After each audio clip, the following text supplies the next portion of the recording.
My experience in Sturgis, let's see. It started 20 years ago when I was a kid. We drive this old RevCon motorhome with, I'm not making this up, I think we put like 12 bikes in there. We'd show up here, we'd race the half mile, the flat track, then we'd go back to the short track, go back, maybe half mile, back to the short track again. And we'd drive home, usually split rims open on the way home, and it was just an epic. The racing was just like a little side part. Sure. We never saw Sturgis because we only saw this little dust bowl. Aww. And I never even saw the hill climb until I drove by it yesterday. And then we'd always have an epic drive home because we had too many bikes in this thing. The rims would split open, motorhome can't take it. And I always thought Sturgis every year was an epic. Yeah. And it was all about the destination. I think that's why we went. And now?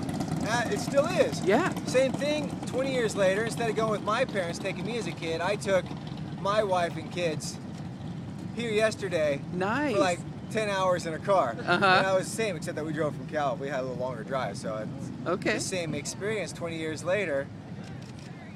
On the other side, I get to be the parent this time. It's pretty amazing. Right. Tell me a little about the crossover. Tammy's been saying, you know, bicyclists and motorcyclists, you're all cut from the same cloth. Tell me a little about that. Well, yeah, we are, pretty much. And I swear, I know it sounds funny to say because the physique looks different, but honestly you are, because it's a two-wheeled sport.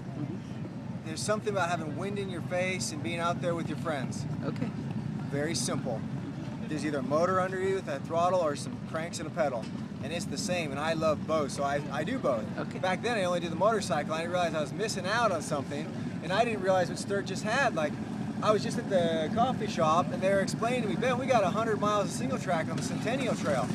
And I said, good, because I brought my mountain bike. Nice. So I get to do, this time I get to do both. I get to actually ride the Black Hills on the street bike, and I get to take out my mountain bike. I mean, that's like dream come true.